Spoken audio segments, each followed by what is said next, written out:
Let's try this again.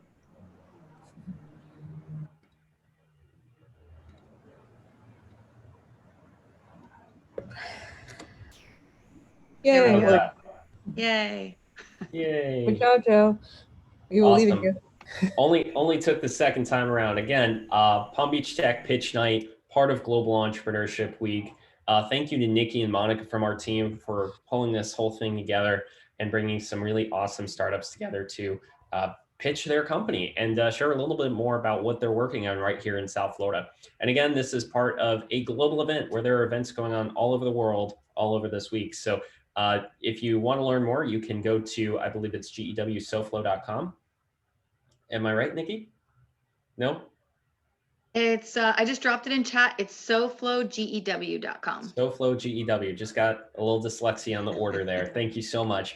SoFlowGEW.com, and you can see all the other events that are going on virtually all throughout South Florida. And of course, you can Google some more and find the Global Entrepreneurship Network, and they have a little bit more about what's going on globally all throughout the week. So this is a few of the different organizations that are all piled on for this week and helping out what's going on throughout South Florida. Boca Code, we see Todd here, Startup Grind, Venture Cafe, General Assembly, FAU Tech Runway, 1909, Office Depot, General Provision, Junior Achievement. There's so many more people and so many other folks just taking part in speaking opportunities and sharing what's going on. I personally am speaking in a high school class tomorrow. I do not know what I'm qualified to be doing to speak in front of actual students. So Lord help us all that I'm going to be doing that, but just doing my part to try and give back. So with that, just a brief about what we do at Palm Beach Tech. You guys have probably heard this before. Our mission is to build South Florida into a tech hub. Thank you all for being a part of doing that here with us tonight by just hearing and listening to some great presentations and sharing more about the great startup space we have here in South Florida. With that, I want to welcome Rob Taylor to come off of mute. We are, of course, sponsored by Carey Stamp and Company. They're a financial advising firm here in Palm Beach County. They have a tech startup of their own. So Rob, thank you so much for supporting us, and happy to hear a few words if you can. Yeah, thanks, Joe. Like Joe said, we're a wealth management firm. We're based up in DeQuesta, and we work with individuals, businesses with wealth management, tax planning, estate planning. And at the beginning of the year, when this whole COVID situation hit, we really started to shift gears and really kind of think, how could we help the community more? And we kind of landed on the idea of it's really going to be through more technology. And while it might not be as technologically advanced as some of you guys might think, we've really gotten into more internet-based marketing, blogs, and we recently, like Joe mentioned, have started working on a project that's called My Smart Uncle. It's going to be an app that is really geared towards financial advice, investing advice, and we're kind of in the beginning stages of that. But we're really excited to see where that goes, and we're really excited to be a part of everything going on here. So I appreciate it, Joe. Thank you for the nice words, and take it away. Thank you so much, Rob. Appreciate you and the team over there. Also want to just go over, we are a nonprofit organization. We have over 200 corporate members. We're always looking for more people to get engaged, get involved with us. So if you want to learn more, you can, of course, go to palmbeachtech.org. These are a few of our members. You probably recognize some of the logos, some of the names out there, some really amazing big companies and some high quality companies that are doing amazing innovations here in South Florida. And with that, if you want to learn more about membership, you can go on our website. Our team, Nikki, Monica, everybody is always looking to get another friendly face in the community, in the group here. So log on, join the Palm Beach Tech family. It starts at $100 on up, depending on your company size and what you're looking for. And of course, like all of our events, we are wholeheartedly committed to building a welcoming, collaborative, and inclusive community for all. So we welcome everybody to our events. Our community creed is part of what we do with all of our programs, all of our online virtual stuff as well. So if you want to learn more about some of the things we're doing on the diversity front, big thanks to Monica and Nikki for putting always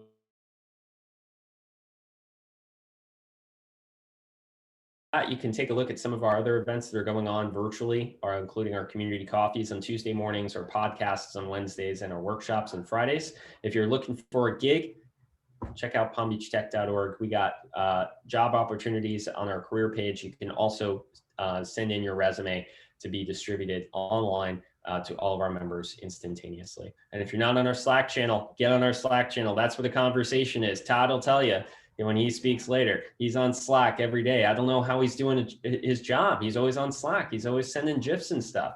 But there's some really actual good conversations in there about what's going on in our tech community, what's going on as far as developers go, and some of the conversations there. So with that, Monica, I'm going to send it back over to you to get our pitch night underway here, and we can take it from there. Again, thank you everybody for being a part of this little shindig tonight, and look forward to hearing the pitches.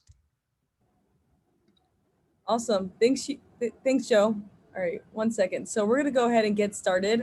First, I wanna just kind of walk you guys through our objective, some instructions for the startups, and a special guest that we have tonight. So the objective of this event is to have our local startup pitch practice, and our community will hand you guys direct feedback.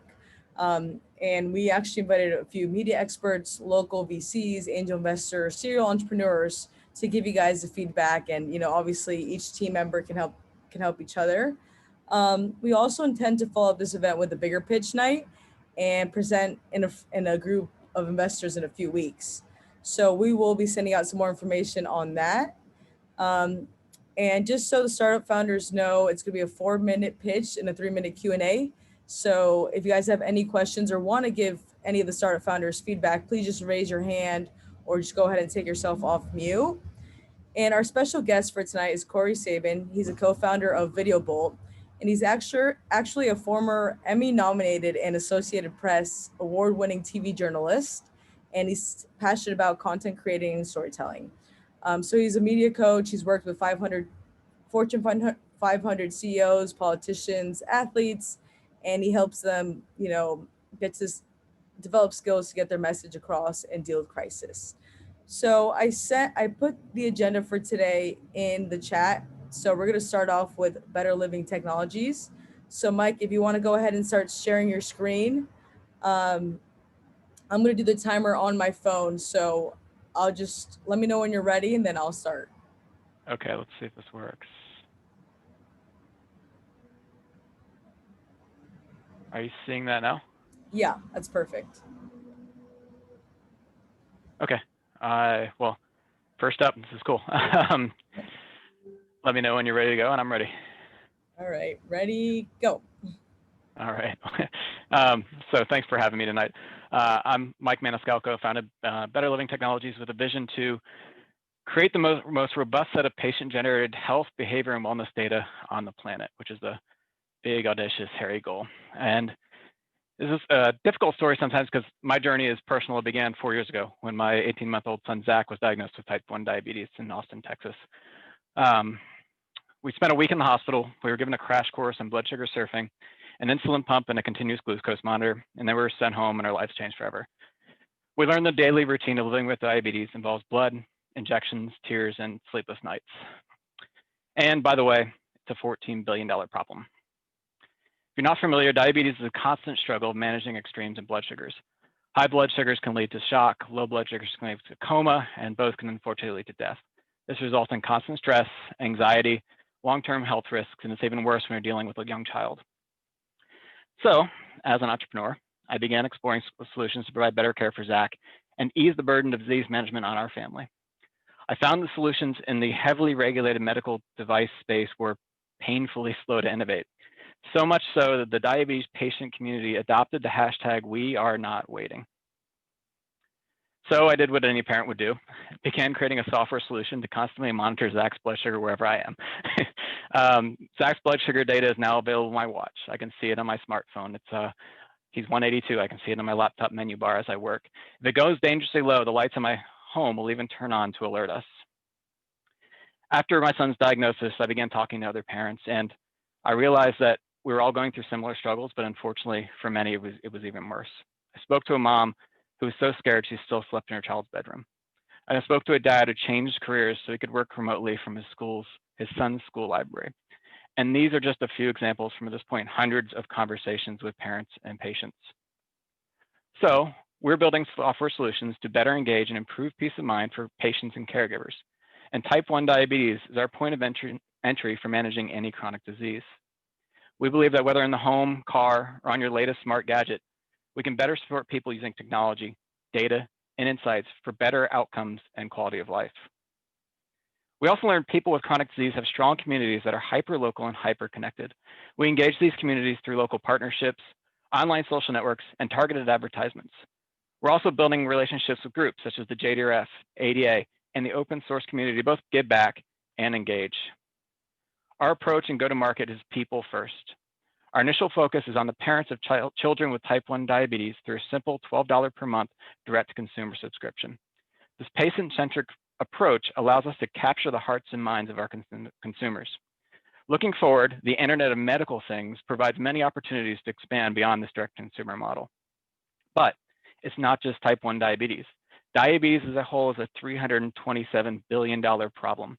And the reality is 1 in 2 Americans suffers from some form of chronic disease. It's a huge problem, but the solutions suck. The good news is there are plenty of resources and opportunity for innovation. We can do better because disease and health data should be as accessible, insightful, and actionable as the stock or weather information on your phones. Our continuous health integration platform connects contextual real-time health data to people at times when they need it most. The data creates better interactions for better clinical outcomes. Better consumer engagement allows us to break down silence of patient-generated data across medical devices, wearables, and IoT sensors for rich analytics. I'm Mike Maniscalco, founder and CEO. I spent the overwhelming majority of my 20-year career in the smart home and IoT space, including 2 companies which I later sold. And our team all lives with or is closely connected to type 1 diabetes. What began as a personal project took the form of a public benefits corporation. We were given the opportunity to join the Techstars Austin Accelerator in 2018. We quickly launched the time's up. That's the last slide. So that's our timeline, and we need your help. So we're looking for introductions and partners to solve this enormous problem. Awesome. So we're gonna go ahead and let Corey start with the feedback, and then we'll open it up to the rest of the crowd. Great. Sure. Hey, Mike, nice to meet you. Hey, good to meet you. Hey, first and foremost, I know it's Diabetes Awareness Month. Yes, it is. That's something in November. Let me ask you, how concerned were you about the time and the 4 minutes? This was a modification of a 5-minute pitch, so definitely concerned. So I could tell in the beginning because, you know, the beginning was your emotion. When you started telling me about Zach, I wanted to hear more about Zach. I wanted to hear, I had to act as Zach's pancreas because he was too little to speak. I wanted to ease the burden because you sped right through the emotional part. And the emotion is facts tell, but the story's going to sell. So the emotion was blood, infections, and many sleepless nights. And you zipped through it as opposed to saying, hey, with Zach, he couldn't speak for himself. There was a lot of blood, a lot of injections, and a lot of sleepless nights. And many parents, not just myself, have been through it. In fact, it's a $327 billion industry, and it's even worse as you, et cetera, and then get into it. So I could tell in the beginning you were concerned about time, and don't worry about speeding through it. Eliminate some of it if you were concerned about that, because the more powerful your words are and the story that you can share with us, the more it's going to resonate with us. And then, you know, at about slide 9, you got to the building the software solution. And I understand what you're saying, but I would have liked to have seen, you know, you could have cut it back with the problem, Zach, this, that, and the other, not just everyone, but here's the solution and here's how we're going to solve it, and get more into that why of it as well, which you did a little bit. But again, I feel like you felt rushed, but I do think you have a very amazing product and something that's in great need. So my takeaway would just be slow down, own it more, inflect more, story tell more, pause a little bit, because you got into this because of something personal. Make me feel that, so I want to go on the journey with you. Yeah, I think the balance I try to walk is how do you connect on the personal side, but still sell the longer term vision. And that's where I kind of, when I was trying to trim down the story a little bit, where I was struggling set. But I think you nailed it, because that is where personally I was trying to squeeze that content into a shorter time period. You know, and you can go with it. Hey, listen, this is my son, Zach. Unlike other kids, Zach was born with these challenges.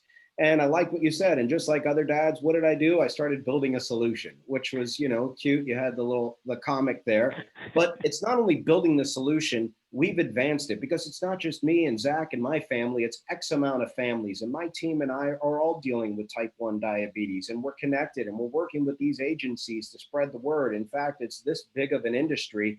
And here's what. We all have our devices with us. So imagine if you can get real-time data on your phone or your watch as opposed to logging into a website. We're trying to make this easier for people living with with diabetes and other diseases down the line, et cetera, to keep you up to date and help you monitor your blood sugar and everything else. But yeah, tie in that technology aspect. But yeah, connect to who we are as people, and you're going to be great. So I hope that was helpful. Glad to discuss offline if you'd like anytime. I appreciate it. Yeah, that was definitely helpful. Thank you. Awesome. Thanks, Corey. So does anybody else have any feedback for Mike? If so, please just take yourself off mute, or if you have the ability, just raise your hand on Zoom.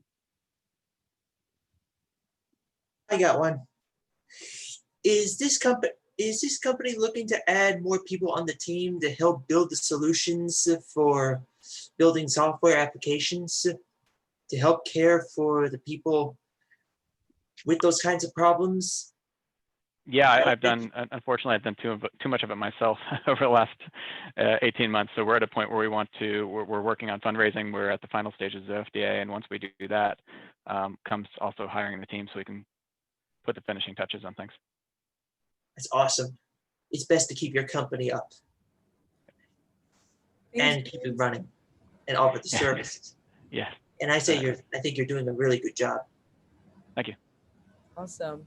Mike, I'll just say I thought it was great. I thought your pitch was awesome, and I know the pressure of getting it down to 4 minutes. Yeah, that's a tight window for sure. But yeah, I challenge. agree. I was Good going to challenge. say, oh, go ahead, Keith. What were you going to say? I was going to say, I didn't see, well, how much you're looking to raise or any of the financials with it. Yeah, I have backup slides for all of that. But I knew because of time, I was just keep them as backup slides. And then depending If you're on looking to raise money, I think that's important to, go into that in the last 1 or 2 slides. Yeah, it's also, I mean, I don't know your positioning as Palm Beach Tech, but I know a lot of organizations don't want people publicly soliciting a private fundraise, like in a public venue. So if you're broadcasting, so I always just kind of leave it as a backup just in case. So yeah, the goal right now is we're looking to do $750K on a convertible. Awesome. All right. Well, thanks, Mike. So up next we have Moonrock Property Management, Deshaun and Monroe. Can you guys please take yourself off mute and feel free to share your screen? All right. Let's see. And let me know once you guys are ready as well. All right. Share.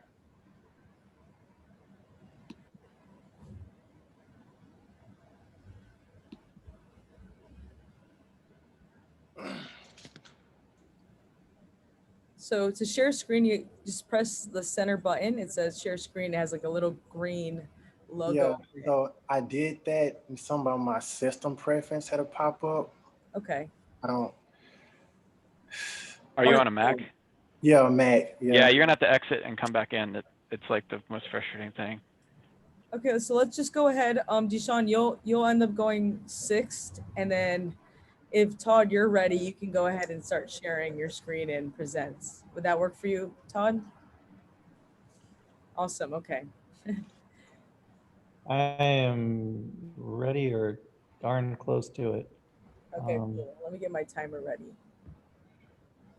Yeah, Great. I'm gonna get my timer ready so I could see where I am too. Awesome.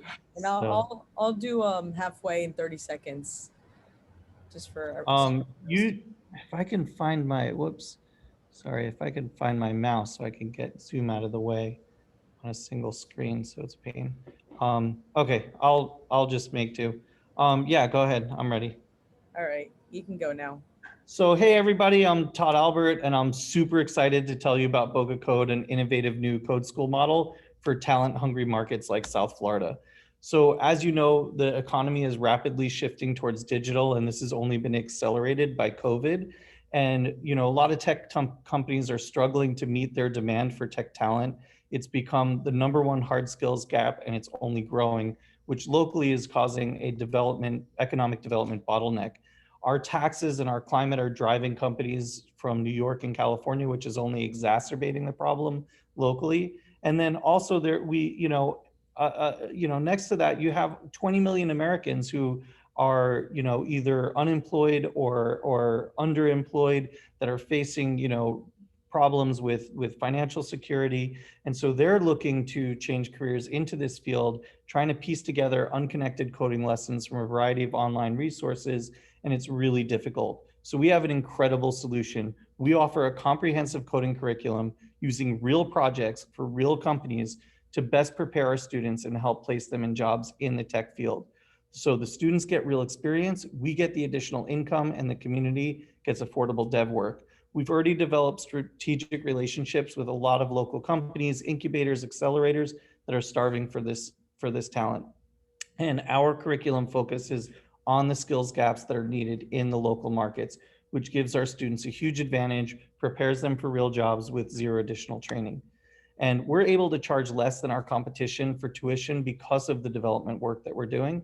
We're the only ones that are offering the real world projects. We offer short courses and advanced and introductory courses. In topics, we have apprenticeship program, public candidate profiles that we're building out. We're the only real code school in Palm Beach, and we're the best with local knowledge. Our entire business model is based on extremely conservative estimates of enrollment, and with very little advertising, month over month, we've already beaten those enrollment projections. By 2026, we're going to we'll hit 8 figures of revenue, which will be disruptive for larger schools like GA or 2U that are acquiring schools of this size for 80 to 100 million. So we're looking for $250K for 10% equity or convertible. We've already self-funded $240K. We brought on an investor last month for 25. We're hoping to bring on another investor this month, and hoping that you'll make up the difference. We're already really close to net profit, even though we're not projected to hit it by April, but we're right there. But we want to use this money to really expand our marketing and help cover instructor salaries and some other overheads.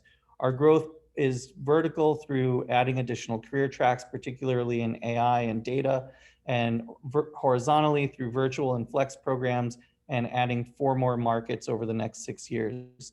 So again, we reach 8 figures of revenue by 2026, and we've got just an amazing team to make this happen, with the teaching experience and the development experience, including we just brought on a new key hire from NextEra, who's on this call, and we just taught our 30th student and brought on our 6th dev client. So I'm going to leave you with this last thought. Imagine investing $250K in a way that would impact every company in the local area and beyond, and make a 10 to 100x return with minimal risk and high degree of certainty. That's Boca Code. And that was 3 minutes and 56 seconds. Awesome. Okay, thanks, Todd. I'm going to hand over the mic to Corey. Todd, I thought that was excellent. Thank you for sharing that with us. Thank you. I think you could have picked, think about the need for that right now. It's pretty incredible with this COVID world we're living in. So great timing on your business. Thank you. Yeah, it was not planned that way. We launched right before COVID, but yeah, you're right. The timing was really good. So, and I actually invested a bunch of money from the market, right, that I put into this right before that money became nothing. So I'm going to come back to the story again. So think about your brains and what they're doing. So as an investor, I'm looking on the other side. Our brains can only do one thing at a time. So I'm listening, but also at the same time, because your first few slides were so wordy, I was reading through them and not paying attention to you. So what my suggestion would be, look, your future reimagined. That's your tagline, and I didn't hear it, and I was excited about it. And imagine what we can do. And if you play upon that word imagine, that's a visual word and it sparks interest. And then I would highlight some of the key things or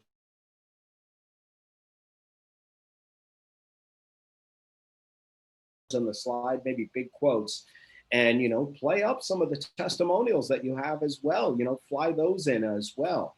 But those are the only things I've really changed. Clearly you're having success, but I would just make the slides a little less wordy, because I found as you were talking, I wanted to listen to you, but at the same time I was reading. So I would pull in those value adds as well and play up the word reimagine, because imagine is just powerful.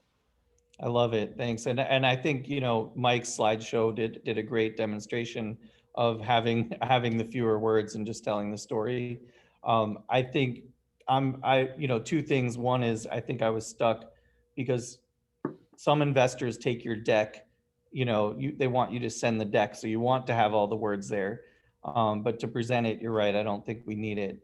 And then also just to like call myself out, I had planned a 7-minute talk because that's what I thought we were given. And literally like less than an hour before this started, I realized it was 4 minutes and 3 minutes. So sorry for speaking so fast and cutting some key parts out, but yeah, thanks so much, Corey. I appreciate all the feedback, and I agree with everything you said. I think that's a great My way to pleasure, tell the Todd. story. Listen, continued success. Thank you. Thank you.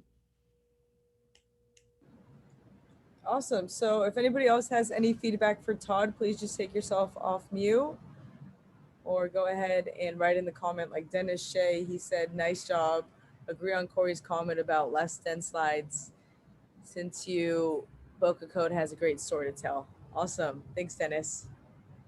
Yeah, and Monica, I wanted to add there too. I agree with what Corey was saying. I mean, yes, about reading the slides and all that too, but the part where I started getting like the feels is when you start talking about like, imagine what it would be like to invest in a company that, you know, touches everybody in the area. I put in the comments a little earlier is just kind of like, I guess like building that visual for us, like verbally, like showing us what could be. That's where I started kind of getting the feels when you were talking about that. So I think maybe just adding a little bit more of that would help, you know, us too.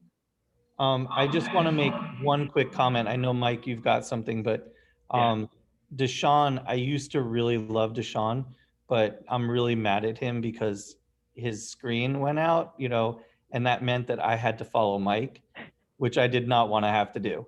So Deshaun, I am never talking to you again, or at least for like a couple of days. I apologize for that. Mike made me nervous and my computer started messing up. It's a game of reps, guys. Just keep doing it over and over. Sorry, Mike. I know you make wanted small to changes. Don't make big changes. Do it over and over. Great job, Todd. Like a couple of points. The closing was awesome. I think Nikki just said it. Like that was. Imagine if we could have a better community. Like you should be selling that. I have some ideas I'd love to run by you later. I love that you put in comps from an investor perspective. So, but also understand your audience. That's like angel. So not pitching that to VC kind of thing is. Probably going to be a challenge. And then personally, I have to maintain multiple decks, like one for standalone investors to send along and one for presentations. One is more wordy, the other is more image oriented. So I'm sure you've heard that, but something that's helped me over the years. Yeah, this embarrassingly, because I'm a former college professor who is like really big on not having wordy slides. This is my less wordy deck. So. Awesome. Well, thanks, Todd. Something I like to, I want to give you this feedback is, I liked how you use credibility by saying, okay, we've had 30 students, this amount of instructors. It just shows like an ROI without actually, you know, being able to project that. So I like that a lot. Thanks. All right. Well, thanks, Todd. Up next, we have eField data. So it's Jaya and Jayanthi. So whoever wants to go ahead and share their screen, let me know once you guys are ready and I'll hit the timer. We can hear you. What was that? Can you hear me? Jay, I can't hear you that well.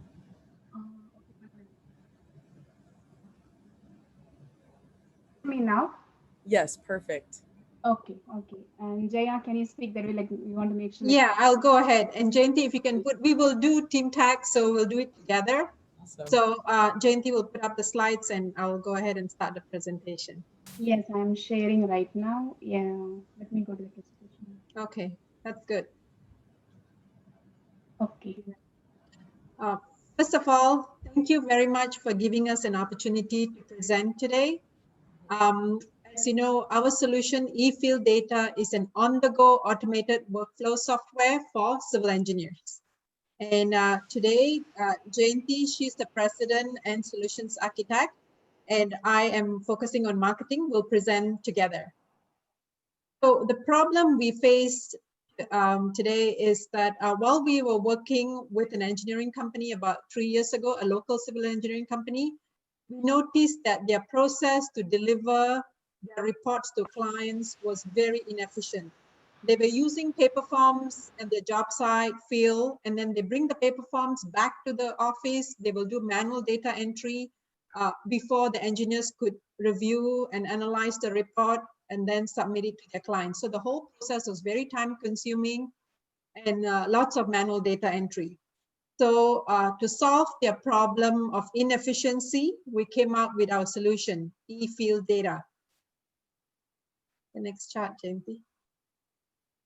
Oh, we are lost. Sorry for the technical glitch. I think I've lost her. Sorry, actually, I'm having issues with my mic. Like it keeps muting me. Actually, I don't know why. Can you hear me? Can you hear me? I can hear you, yeah, but we lost the slides, Jayanti. I know, actually. Okay, let me share. Sorry about this one extremely because it keeps muting me. I don't know why it does that. Okay, yeah, so that was the problem, paper forms and all that. So we went with our solution, and it's eField Data. Jayanti, you want to go ahead? Shall I go ahead? eField Data is a cloud-based construction material testing software. We have a server component as well as a client component. And the desktop, Jayanti, you could explain now. Yeah, can you hear me? I just want to make sure.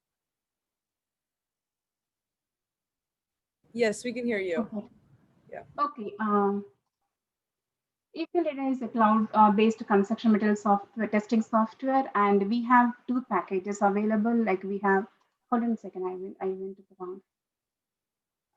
I feel really bad that like no, it goes through like this, like when we are prepared. Sorry about this. Let me start from here. It's a cloud-based construction material testing software, and we have both web and mobile version, and it has iOS and Android app available in the store. We have it's a complete end-to-end automation solution. It starts from initiating projects to collecting data from the field in real time and creating reports to billing invoices to clients. We have two packages available currently. One is eField Lite and eField Premium. eField Lite is the cloud solution for small companies where they want to start for like 5 to 10 user licenses. The price is starting from $35 per user per month.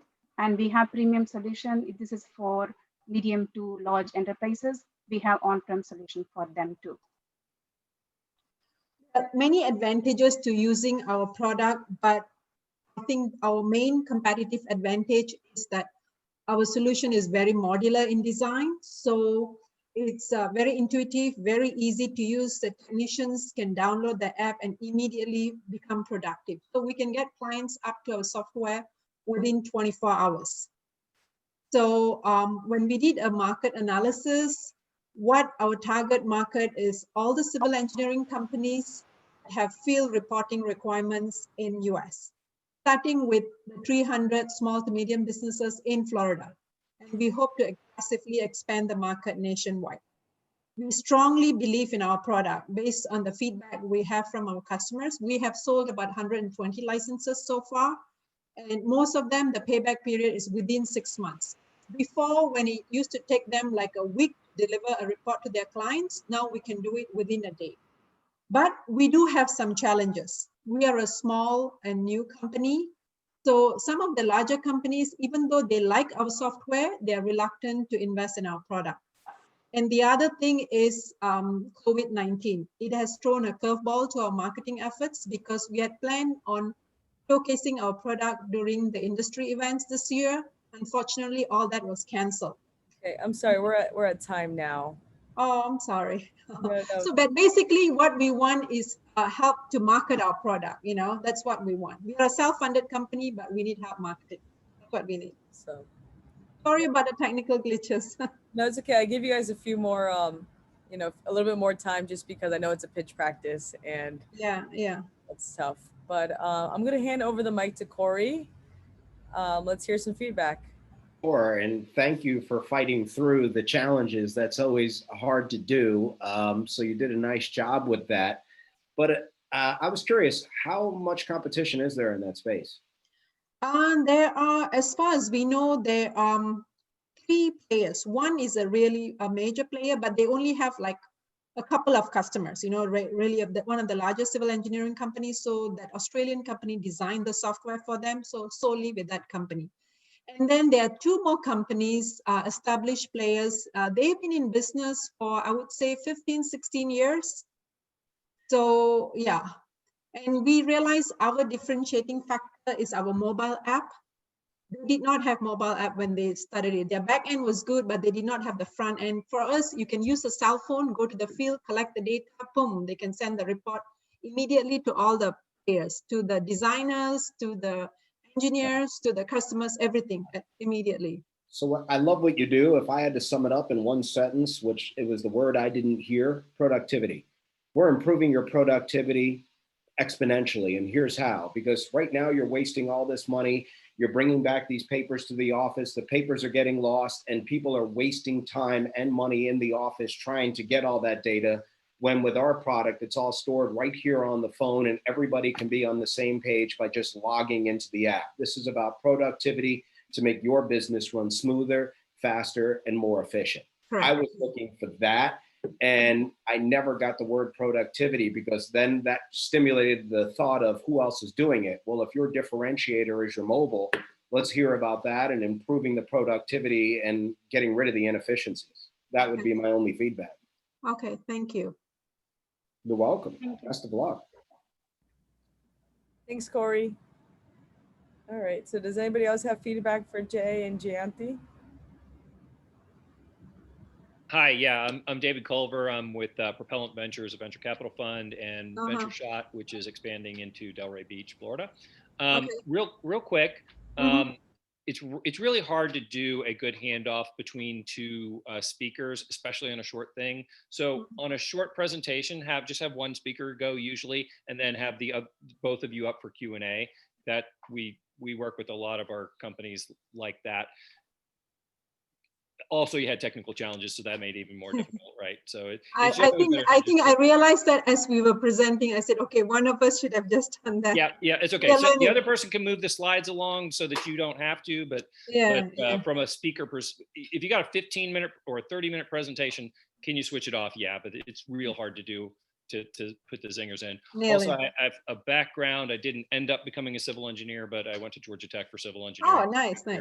So I appreciate that. And I know some investors, friends of mine who are civil engineers, and most all of our, a good chunk of our investors are civil or engineers of some type, electrical, civil, mechanical, whatever. So this is something I'd like to find out more about. I'll put my contact information in. I would love that. Yeah, we would love that. Definitely.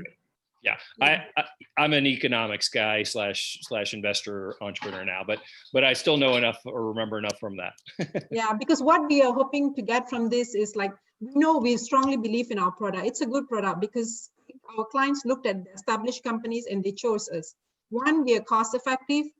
The other thing is very easy to use. We followed Apple concept. We sat down and with the technicians and designed the product. That's what we did. So yeah, but we are finding it difficult to take it to market. That's our struggle.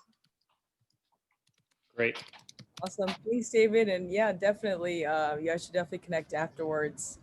Does anybody else have any comments for the eField data team before we get to the next startup presenter? Awesome. Okay, and thanks for dropping in your info, David.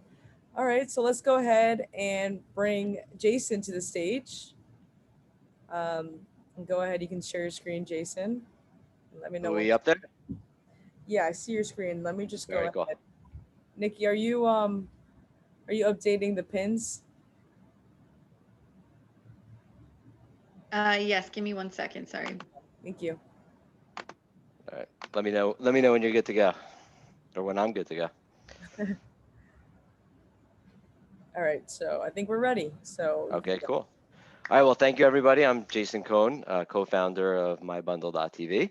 While all of us are streaming, at least some of our TV, especially the last few months, probably more than we all want to be, many of you may still have cable, and you're not alone. In fact, about 76 million households still subscribe to traditional cable or satellite TV at an average cost of $109 a month, not including internet. What most people still don't know is you can get the same content you want through streaming.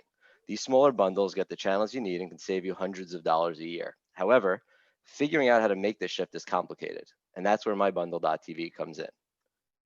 We're an independent platform simplifying the streaming revolution by connecting consumer streaming service and internet service providers. Our Find My Bundle tool will ask a few questions, the actual channels you need, and our algorithm will provide you your best fit streaming service, such as YouTube TV, Hulu Live, Sling, and many more. But we didn't stop there. If you live in an area covered by one of our ISP partners, we will also recommend a new internet service provider with live offers available at your address. For those who already left cable behind, our streaming marketplace aggregates information on over 145 streaming services to make it easy to find new content and apps that you'll enjoy. We also recently launched our new What Should I Watch Next tool, which brings together our algorithm and your friends' recommendations to make choosing your next show easy. Not only do these tools help consumers find relevant services, we are actually helping these streaming services find their targeted customers when those consumers are in the market thinking about streaming. While everyone knows about Netflix, Amazon, and Hulu, lesser known streaming services are constantly searching for new ways to find consumers and are now coming to us to join the marketplace. We are taking our full suite of tools and leveraging them with our internet service provider partners, from Montana Internet with 1,000 customers to CenturyLink with 4.6 million customers, helping them convert new internet subscribers. We gray label our products for each provider, allowing them to help their potential customers feel confident leaving their old cable or satellite providers behind. We get paid monthly SaaS fees from our ISP providers and share the streaming commission revenue we generate with them. In effect, instead of paying for traffic, we get paid for our now largest source of traffic. We are in conversations with dozens of ISPs and are extremely excited about the pipeline ahead. With over 1,700 ISPs out there, we have shown that it doesn't matter how big or small you are, our partnerships work. But this is really just the foundation. What we're really doing is laying the groundwork for our subscription management platform. Helping consumers discover what streaming services are right are step one. Helping them sign up and manage those subscriptions in one place is next. Based on a survey, 80% of consumers want a service that helps them manage their streaming services. Of that 80%, 20% said they'd pay for it, while 60% would use it if it was free. We're taking it one step further, and you'll actually share the revenue you receive from streaming services with each consumer. Think the more you bundle, the more you save. The integration with our ISP partners provides a multifaceted competitive edge for our company. Not only will we offer the subscription management platform to MyBundle.tv users, we will also co-brand it with these and other ISP partners, bringing our platform to millions of potential users. This increased distribution makes it even more exciting for streaming services to come on board, thereby increasing the revenue opportunity. The streaming TV revolution is confusing for many stakeholders, and it's only getting started. There will be many more options and fragmentation in the near future. However, unlike Humpty Dumpty, MyBundle.tv is here to put the pieces back together again on a personalized a la carte basis. We're looking to raise $2.5 million to take our company to the next level. And with that, happy to take any questions. Awesome. Thanks, Jason. So you're right at 3:45. Good job. All right. So I'm going to bring Corey to the stage. 1 second.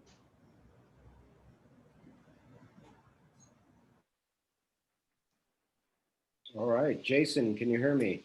I can. It was like you were in my mind, man. You know, you've identified my big problem right there.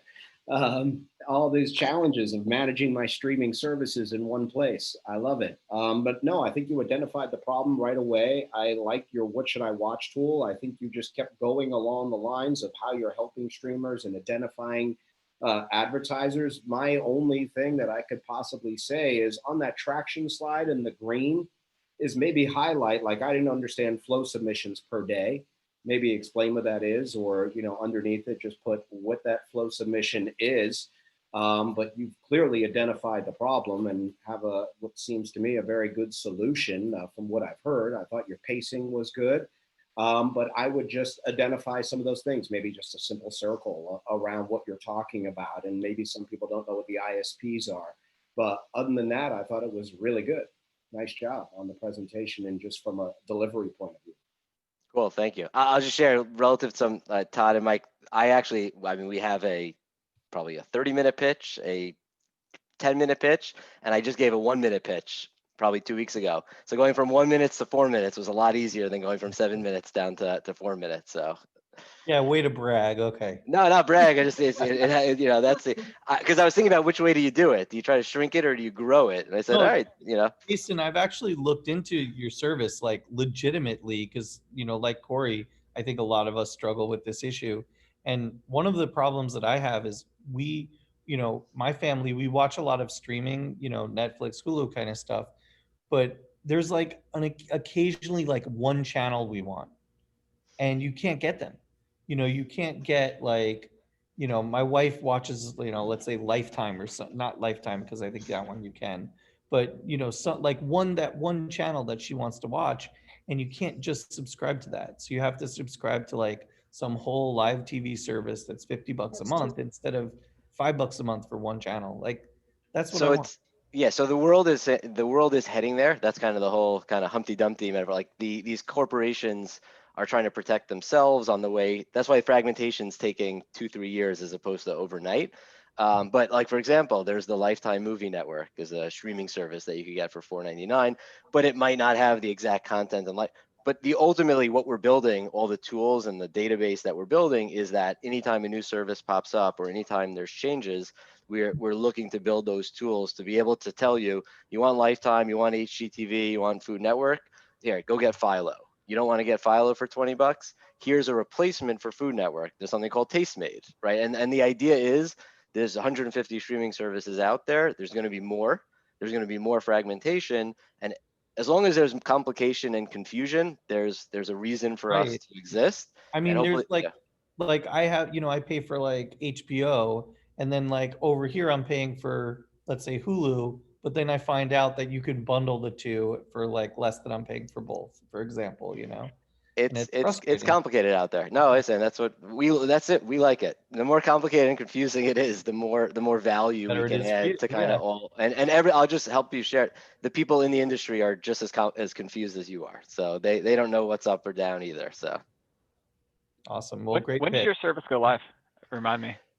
We launched the website, this version of the website in May. Our ISP partners really started in earnest in July. And that's the part that we're really excited about. Like that's the game changer. I think the service itself is great for individual consumers, but from a business perspective, these ISPs these relationships are big for us. That's one thing that I missed on the traction slide is the growth curve to show how much you've gone. That path to 35K to looking at the conversion funnel to 70K in such a quick time period is, I think, impressive. And I think that's one thing you could better represent on that slide because I knew it was a recent launch. So I mean that's one point of suggestion, but great job. Thanks. Jason, I had a quick question for you. This is interesting, really interesting for me because for like the past year, I've been trying to convince my wife to cut the cable cord, and we can never figure it out because she's got shows that she likes, I got shows that I like, and then my kids throw them into the mix, and it's too confusing to try and piece everything together. So, and not to mention, all of my neighbors want to do the same thing. I mean, have you ever thought about getting into some of these HOAs in Palm Beach County and pitching them? Because they all have agreements with cable companies. And I know a lot of them actually just switched to Hotwire, but so many people want to switch and get away from cable companies that this might actually be a really interesting opportunity. Maybe not this year because they all have sometimes long-term agreements, but you know, this could be something that you set up for 2, 3, 4 years down the road. Yeah, thanks. No, that we've got an outbound, and now thankfully some of them are coming to us. So it's ISPs, kind of et cetera, right? So whether it's building management companies, We're thinking about credit card. It's really anything that can touch streaming. Specifically with the ISPs, these are, let's say, cable companies that are getting rid of video, or Hotwire would be a perfect example. I mean, up and down, there's 1,700 of them. It's, you know, can we find the best distribution path? And then also, right, think about from this ISP partner perspective, they pay us because with our tools, they help get new customers. That's the idea. So a CenturyLink is going into, or an AT&T, like going into a Comcast neighborhood and saying, we've got fiber, come to us. And then 75 million households are still saying, well, what do I do about my TV? How do I come to you if you don't have a video product? And that's what this tool gives CenturyLink, that answer. And did you say that you share the revenue with clients or with cable providers? So right now we share with the traffic that comes from our ISP partner, we share the commissions from the streaming services back with them. But ultimately with a subscription management platform, when you sign up through us with 4 or 5 streaming services, we're going to earn a revenue, a take rate, right, from those streaming services. We're actually going to share that back to you. So think of it kind of like that incentive structure where you're actually going to be incentivized to book through us and kind of on in that bundled pricing. Interesting. Very neat. Thanks. Awesome. Thanks, Jason. Does anyone have any final questions for Jason before we get started to our next startup? All right. So thanks, Jason, for pitching tonight. I love my bundle TV, so I'm actually going to be one of your first clients of Palm Beach Tech. I'm going to say thank you for all the like. Every time we tweet something, the first like is Palm Beach Tech. So I assume those likes are available for all the rest of us here. So keep tweeting and they'll like. 100%. All right. So now we have virtual badge. So George, I think you're going to be the one presenting, right? That is correct. Give me a second here.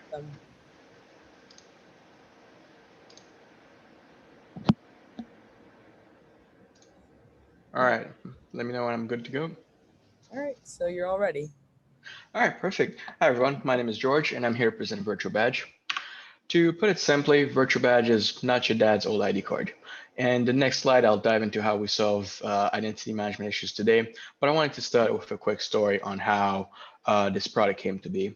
Basically, we come from the disaster relief background where the situation on the ground can quickly become a mess because you don't automatically know who's supposed to be there or not and what skills they can provide. We've used Virtual Badge in a wide variety of deployments, such as Hurricane Irma most recently, and we decided to bring it to the private sector because we thought there was some usage there. Some of the issues we work with clients on are identity and access issues. As you can see, fraud is a big thing. Workforce management, such as coordination and risk management, as well as compliance issues, both to avoid OSHA fines and bad personnel decision, because you might task the wrong person to do the wrong job, basically.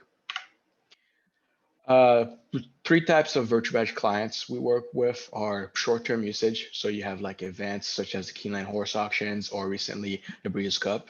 Gig economy, such as lumber liquidators, as well as long-term usage, such as for compliance and risk management. One of our big clients in there is Clayco. Some of our competitive advantage, those are your standard ones. We have 7 approved US patents. Our team has a lot of experience in identity management, and we are as well the first digital ID badging system to the market. We have some competition out there, but none of them provide the full turnkey solution like we do, and none of them do it as well as we do it. We have a solid foundation in terms of signed contracts. As of today, we have, I believe, 46. You can maybe recognize some of these names, such as Keeneland, Lumber Liquidators, Clayco, and the West Palm Beach DDA. Our current sales pipeline, we actually signed Santa Anita Park and Breeders' Cup as of last week, but this is what we're looking forward to in 2021 and 2022. Our total addressable market reaches 17.5 million yearly basis. This is what we're looking to achieve for the next couple of years. And with our current closing rate being at 10, 20, 15%, we're looking at achieving roughly 2 million in the next 2 to 3 years. In terms of our current financials, we are already ahead of our 2020 projections by almost $20,000, and we're well positioned to reach our goals with the right partners to help us grow. Quick breakdown of what we're looking for. We're looking for convertible note, 1.5 million, which would really help us push into hiring a correct director of sales, head of partnership, and people to really help us push to marketing, advertising, because we already have the technology in place. What we need is the correct push in the industries and people who know what they're doing basically more than we currently do. In terms of our founders, John Simeon is our CEO. His background is in civil engineering. My background is more in computer science and software engineering. Scott Lewis is our main investor. He's helped us bootstrap this from the very start. And Jim Atkins is one of our main advisors. He's a rocket scientist, basically from the Air Force. And just last slide, some contact information. And if you have any questions, go for it. Awesome. Thanks, Georges. So the time was actually 3 minutes, 30 seconds. So I'm gonna hand over the mic to Corey and he can take over from here as well.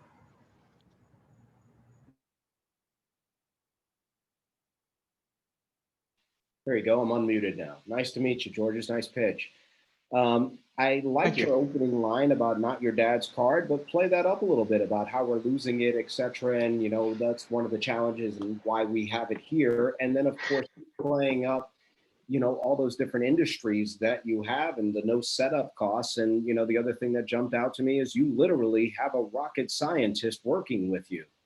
Those things are part of the longer pitches that we have. It's like, how we basically, everybody keeps their phone, nobody really loses their phone anymore, whereas a card, you don't really care after like a week. And yeah, he's literally a rocket scientist.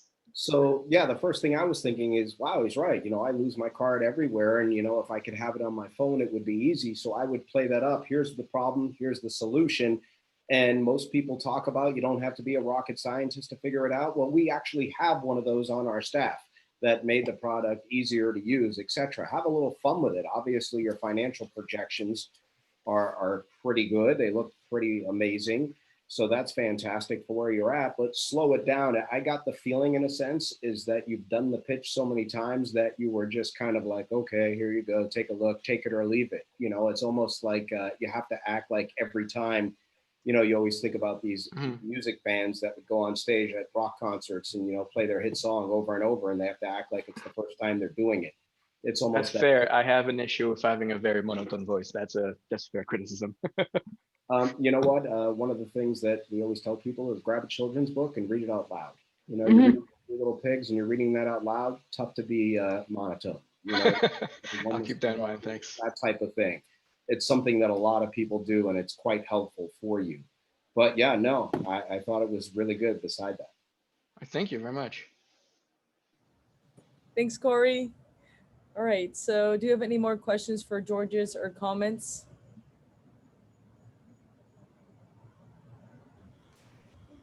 I have a question. Yeah. Then what exists already? In terms of what we currently have? Yeah. So like I was saying, our technology is fully built. What we're looking for is, and the investment we're looking for is to help with sales and marketing, not the technology. Oh, no, I meant like, do you have like how many users? Oh, sure. So we have 46 current clients signed, which translates to about 700 plus organizations and roughly 25,000 users. Just Breeders' Cup over the last weekend, just a 2-day event, was roughly 3,000 people using it, just to give you an idea. Cool. Thank you. So do we have any more questions or comments for Georges? Monica, my only comment I put in the chat there is I think just selling the phone app a little bit more, because a lot of, I think the competitors, you have to buy a bunch of extra technology and extra pieces and whatever. I think just people buy convenience. So that was my comment, is just to sell that it's a phone app and you don't have to buy a bunch of other junk with it. I love that about that. That's a very good point. Thank you. Mm-hmm. Hey, Georges, Dave Culver again. Yeah, so I actually know a company that sells those printers, and I think Boca Code bought one recently. But one thing I would say is, so like if you go all the way back to like video rentals and stuff like that, Blockbuster had an opportunity to invest in or buy or whatever, both Netflix and I think Redbox, or they could have. So if you want to talk about a strategic investor, would be somebody who's likely to get eliminated by your new app. So why don't you reach out to me, because the son of the owner of that is actually fairly tech savvy. So it might be a good match there, because they have to know that they're going to get eliminated at some point, or at least the son does. So that might be a good strategic investor, and or they might like start using or offering your thing, so that could help you get out to market pretty simply or easily, because they already have customers. It could also be a little dangerous, but I think the guy I know is probably, it'd be worth, I'll run it by him first in concept before we actually do an intro. Thank you. And if it helps, you could tell your friend that we recently joined ISG. It's the largest identity card and group in the United States currently. Okay, great. Yeah, it's about realizing whether or they know they will be disrupted at some point. I'm sure he does. His name's Chris. Whether his dad will admit it or not, that's another story. Thank you. David, I think that was really good advice, but also I would just extend that, George's, to say that like as part of your storytelling, you could even say that, like, look, Blockbuster missed the boat investing in Netflix. Don't miss the boat. Invest in, digital card technologies today before it's too late. I think like that could be your, like, you had 30 seconds at the end. If you added that, it was like, that would have been that mic drop moment, I think. Yeah, Sears could have invested in Amazon. You can name it, Kodak in digital cameras. Yeah. No, that's great advice. Thank you. Do you have any on your marketing roadmap? Are you marketing to states, like municipalities? So the main people we're marketing to right now are construction and event management. Those are the two main things we're targeting, because that's what is really driving us today. And we're a pretty small company. I mean, you've seen we won't have that many people to reach out to too many industries. So that's just what we know. Okay. Awesome. Thanks, Georges. And one comment I have, and this could be for all the startup founders, I received this advice about a year ago. It's when you have your investor slide, make it really minimal, like kind of to the point, like your 3 projections, year 1, year 2, year 3. And then in the appendix, that's when you can include all those details that you did, just because they're obviously going to ask questions about that. So kind of like make them ask more questions about it, and then follow it up with the appendix. That could go. Interesting.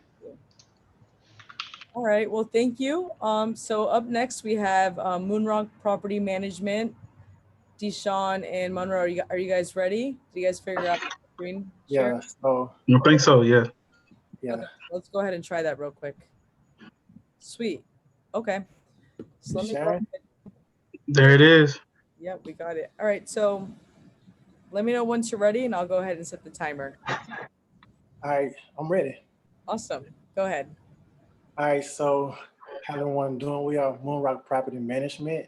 I'm Deshaun Swafford, along with Monroe Willis, the co-founders. And we create space for landlords and tenants. SPACE is an acronym we came up with, which stands for a simplified portal, advancing the collaborative exchange for landlords and tenants. Okay, for the problem, just to let y'all know, before me and Monroe became really cool engineers, we worked as maintenance workers for 2 years at our apartment complex. And by doing that, we ran into a lot of headaches and issues due to lack of communication. So we decided to create a simpler solution than what we was currently using at our apartment complex. After talking to property managers, landlords, maintenance workers, and other tenants, we noticed a trend that was going on. Maintenance and communication. So due to lack of communication, most DIY landlords are struggling to manage their properties. And that's what we're going to our solution that we came up with. So far as the solution, we came up with this Moonrock. So we're developing this platform specifically for DIY landlords. We came up with a cost-efficient idea that would be a user-friendly 3-phase system that would include the landlords, tenants, and maintenance workers. So hello everyone, I'm Monroe, and I will be starting by introducing you all to our MVP.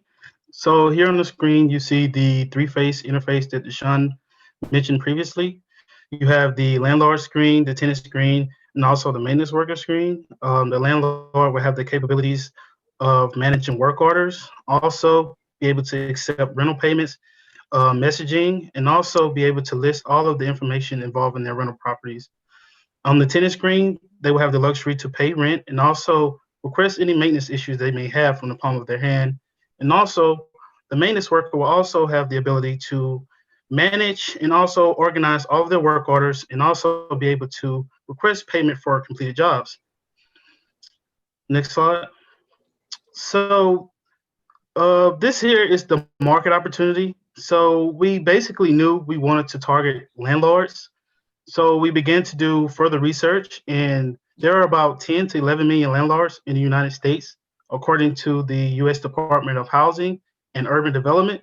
So here on the right, you see a pie chart based off interviews we've done with landlords, and we have a majority of the landlords one property, and the most we've had was 25 properties. So based off our research, we plan to target landlords with 1 to 25 properties. Next slide, please. So here we have sample expectations. Like Deshaun mentioned earlier, we wanted to do something cost efficient. So our platform would be free to download for our customers. We plan to earn revenue from inside percentages from transaction fees, from rental payments, and also payments from the to the maintenance worker and the vendors. So at the top, you see that this is basically a spreadsheet that Deshaun and I came up with.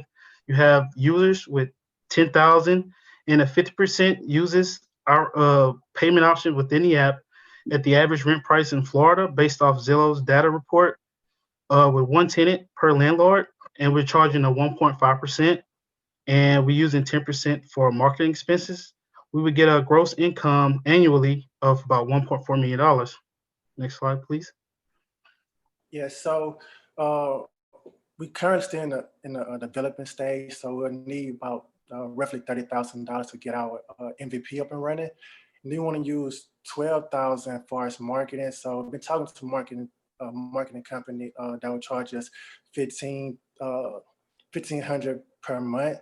So this all came up to 12,000. So for 6 months, we want to use that marketing team to help us get everything up and running. So raise money, develop, and get ready to lunch. So that's what we end with. Time's up. Thank you. Yeah. How many slides do you have left? Well, that was it. Oh, that was it. Awesome. Thanks, Monroe. All right, so I'm gonna in radio they call that hitting the post. When you like end your segment right at time, like that was like perfect. You guys hit the post. Thanks. Thanks. All right, Corey, do you want to unmute? Sure. Nice to meet you, Deshaun and Monroe. Good Nice to idea. meet you. You know, I was a landlord for a minute and it was a nightmare. So definitely a good idea. A couple of things. In the beginning, you talked about space, but you went right through it. I didn't know what space was, so I thought it might be worthwhile when you say space, maybe map out what that acronym is. Okay. You had a spelling mistake on problem on that slide. I would definitely fix that because right away people make a judgment or something like that. They'll say, oh, that was sloppy, whatever it may be. And then get to the need right away, which is, you know, the problem landlords have, the tenant requests, the maintenance, and collecting the money. This is what our app does to, again, productivity and efficiency. Also, it's a clutch word that you have. You said that quite a bit, and, you know, it's just stuff I noticed because I used to have a clutch word. But you want to try to eliminate that. I started focusing on the 11 alsos on the one slide. So it's, you know, try to eliminate, try to change up the vernacular if you can. The number slide to me was a little bit busy towards the end. And what David had said earlier, perhaps consider one person pitching, as that would be more helpful. But I thought it was a nice idea, and I know that you guys will continue to get better as you continue practicing and tweaking. Thank you so much. Really appreciate it. Thanks for Thanks, Corey. Question? Sure. Yeah, I noticed. Oh, sorry. Who won? Did I win? Oh, okay. So you guys are experts, obviously, on the worker side. Do you have any landlords on board for when you want to first start testing this app in real life?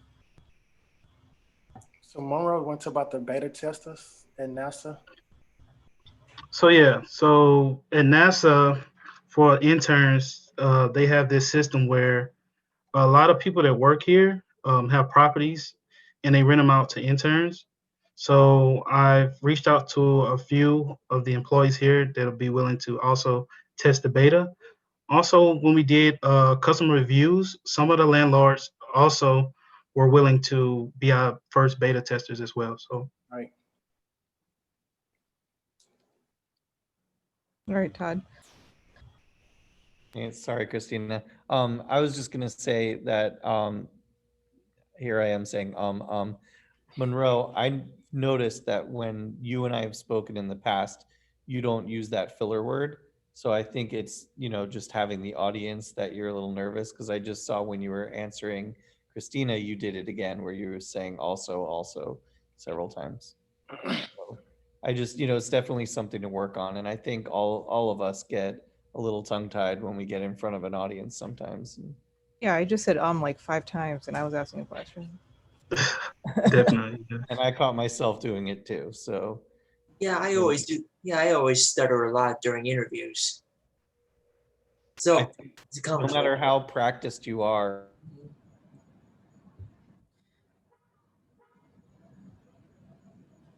what David said earlier was don't try and switch off. You just have one of you present, and then both of you can be involved in the QA. Okay. Yeah, and one of Okay. that, like I was another call with another team I'm helping out. They did the split thing. It's like one thing that sends good optics is always have the CEO giving the pitch. Otherwise, just it changes the pattern for people. So that might be Mike, it's really hard to hear you. Yeah, I took my headset battery died. CEO presenting good optics. The second point is you guys have some great experience, NASA Homeland experience, Homeland Security. I would reinforce that so people don't miss it. That's built some great credibility. You stand out when you with your resume, basically.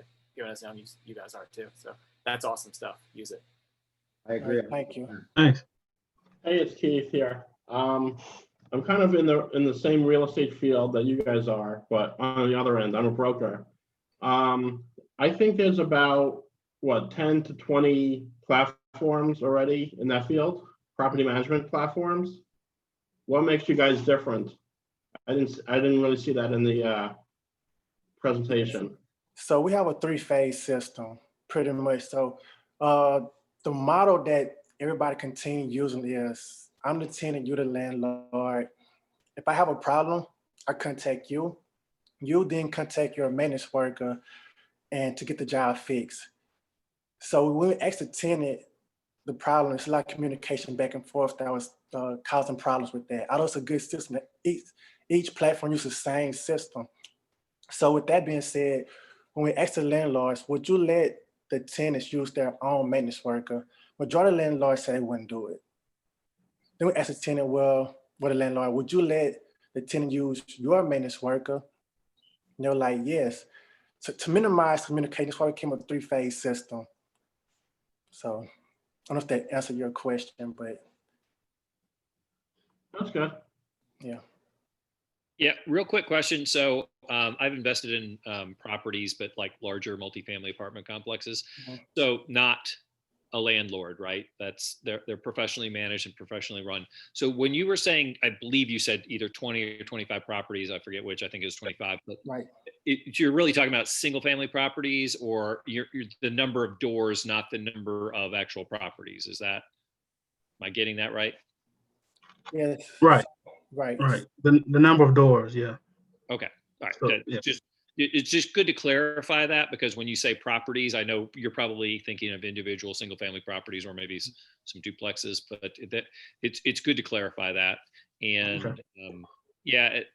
and people can have multiple presenters, hard to do in a very 3-5 minute sort of thing, but you got to like be super well practiced. Like I can do that with a co-founder I have, but it's really hard to do. So it's better to just have them in the Q&A, like people were saying. Also that there's not probably like 10 or 20 of these apps out there. There's probably 10 or 20,000 apps out there. Yes. But yeah, so you got to get to that point really clearly, because I didn't really get that until, well, maybe until the Q&A, because like as soon as you started said, oh, we're going to do this, I'm like, okay, well, I've only seen this about 1,000 times, like probably no exaggeration, certainly over 100. But again, if there's something that's really, really super better about the way you're doing it, get that right up front and just say, there's 1,000 apps out there or whatever, 100 apps out there, but none of them do this. Okay. Even in a 3-minute presentation, that's still gold. All right, thank you. Thanks. All right, so I think we're good with questions or comments. Does anybody else have anything left for Deshaun and Monroe? Monica, I saw Mike had one in the chat. Let's take a look. Yeah, I wasn't sure how good my audio was, so I just chatted it. Okay, so it seems like potential opportunity with smaller vacation management companies who struggle competing with Airbnb and HomeAway. What do you guys think? With smaller companies who struggle. Oh yes, of course. So we thought about that too, of course, the Airbnbs. And I never heard of HomeAway, but heard of Airbnbs before. Yeah, HomeAway is very big. Yeah, they bought VRBO, so under that umbrella is HomeAway. And Well, I was just going to mention VRBO, but I didn't know that HomeAway bought actually, them. I think they're owned by Expedia now. They're an Austin company, so if you think there's something there, I know some of the founders are mentors in Austin. I can probably connect you through. That'd be perfect. Thank That'd you. be nice. Thanks. Yeah. I would also look at the franchise property management companies rather than go to 10 million different small owners that you're never going to find. You know, find the 10 to 15 franchises that you could sell your platform, and rather than go searching for 10 million different small owners that you're not going to find. Keith, what do you know about franchises? Nothing. I'm a techie, Todd. Keith's the CEO of World Franchise Group, so. Stop spreading rumors. Awesome. Okay, and one more last comment I had for Deshaun and Monroe, and this could possibly help everybody. Make sure, or people like it when you, or investors like, when you keep the slides consistent. So let's say the formatting always have the problem at the top, you know, MVP at the top, just was consistent. And I think you guys should definitely find a different type of font as well. Just so people don't get lost and then start thinking otherwise. But Dennis had one comment. I think it'd be good to close this off with his comment. Overall good, and if you're going to both speak, only one hand off or two. It was too much ping pong effect. Another minor nit later on. I'm just not a big fan of Comic Sans Serif, and each font, each foil was almost a standalone. And another place there was a typo, from instead of form, or the other way around. So they really have to clean up just the presentation. Just you get detracted with little things like that. So okay. Thanks, Dennis. I really like your shirt. All right, so it looks like we don't have any more questions, but I'm really happy that all you guys had the chance to present. We will be following up with a bigger pitch night in about probably like 5 weeks, right, Nikki? After the holidays. Yeah, that's the plan. Okay, cool. So it's going to be a good 2021 to start with. So yeah, let's go ahead and close this off. Nikki, you can, share your final thoughts. Wait, before we go, where the heck did Dennis get that shirt? Todd, are you feeling jealous right now? I'm feeling a little jealous. I didn't know about that. You have to know someone. Too. Man, apparently I don't know the right people. Funny. Sorry. Yeah, those were right after our 5th year anniversary. We did our next set of membership boxes with them. Yeah. So they were short-lived. And this just arrived in the mail literally like yesterday. So Yeah. I didn't know what shirt. I'd gone through my last 5 shirts with your classes, so I said, "Oh, good, a gift from God. I have a new shirt." Yeah, we'll have to make some more with the celebrating 5 years on the front, because I like those too. Yeah, no, this is good. But yeah, I mean, I guess for my last words, Monica, I just really wanted to congratulate everybody for coming on here and doing this. I know sometimes it's nerve-wracking, especially for those maybe who haven't done this as often or practiced this as much. And then of course, everybody for their feedback. You know, because it does take a lot to do this in front of people that you don't know. And I think that, you know, hopefully this is a safe environment for everybody where we can, you know, share and learn from each other. So I was really just proud to see everybody come out. We have a good group here tonight, and then also, you know, proud of everybody, of course, all the startups. So thank you guys so much. And all week long, we have a list of events, including Mike's event at 8:30 on Wednesday. Todd has about 11 events that he has this week, and we have a few as well. So let me go ahead and drop the SoFlo GW. Oh, yeah, I was going to say, I can drop that for you if you want, the SoFlo. Oh, yeah, that'd be great. Thanks, Nikki. There you go. Yeah, and you guys can always go to bocacode.com to check out our upcoming events. You say half the events are yours, right, Todd? I think we only have like 8 more left this week. Only so 8. Don't forget your paying customers, Todd. No, I know. You're on my list, Keith. You're on my list. Todd also owns youdontneedtosleep.com. Yeah, exactly. Great URL right what there. is sleepagain.com, I think. Hey, well, thank you everybody for taking part tonight. And you know, just from my side, I appreciated seeing everybody's hard work in action here. I know like some people like Todd, you know, putting in their back to it.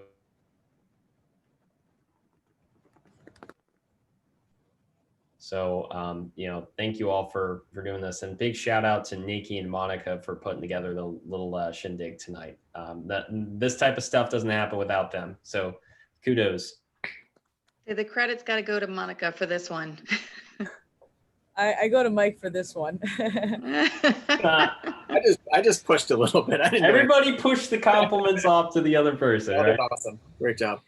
Like, fine, if y'all aren't going to take it, I guess I'll take some of them. It was me. It was all me. No. Yeah, Todd will take it for all of us. It takes all of you guys. So, all right, everybody, have a great night. Thank you. Hey, everyone. Thank you. Thanks again to Corey too for all the great feedback.